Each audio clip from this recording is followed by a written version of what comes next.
Primeira coisa, a gente sabe que você até ontem falou um termo engraçado, que um dos seus advogados te apelidou de rábula, que é o termo que o advogado dá para quem não entende de direito e passa a entender de tanto estudar por conta própria. Ele te chama de rábula, falando que você passou a entender tudo de direito. Nessa tua luta, que é mostrar que, apesar de você saber que seu pai não era santo, você sabe que boa parcela do que sai na imprensa está sendo jogado no corpo dele para os caras se safarem. Por quê? Extinto o corpo físico, existindo a ação penal, como fala, né? O Joseval Paixoto falou muito bem. E numa dessas tuas batalhas, o Hugo Mota, que era presidente da CPI da Petrobras, chegou a dizer que teu pai não tinha morrido porque a tua madrasta disse que não viu o corpo. Você, obviamente, ficou indignadíssima. Você podia explicar para nós isso?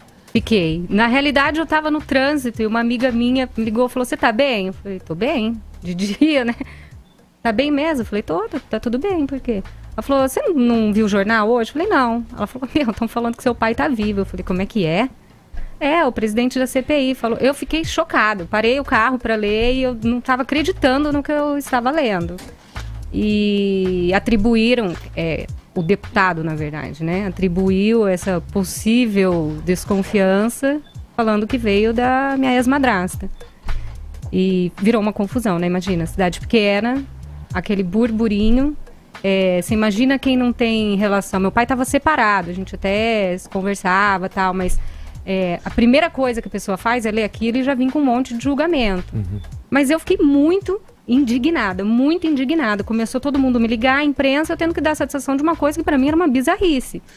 E naquele momento eu olhei para aquela CPI e falei, que pena. Porque não é uma brincadeira.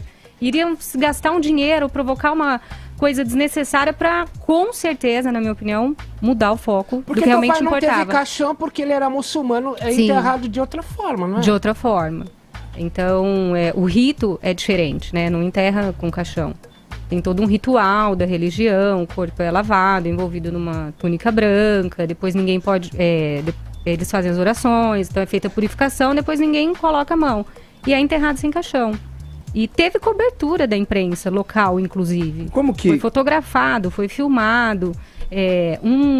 Não me lembro qual repórter que me ligou na época, ele falou, eu tenho que te ligar, porque é meu ofício, mas eu me lembro, na época que a gente fez a cobertura, tal, que loucura isso.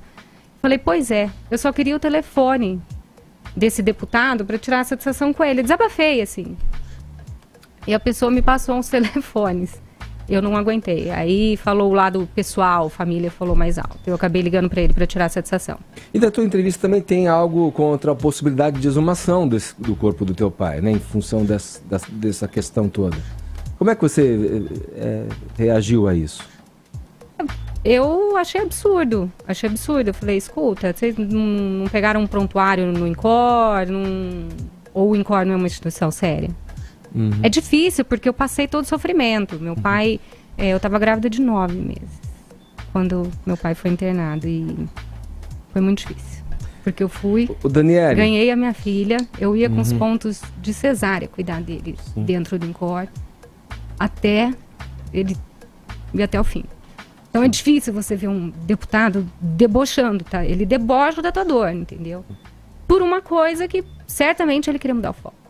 E aí, você imagina, meu pai deixou filhos, tinha criança envolvida, filho pequeno. Você imagina para um filho, para um irmão meu pequeno, pensar na possibilidade do pai estar vivo? Que loucura.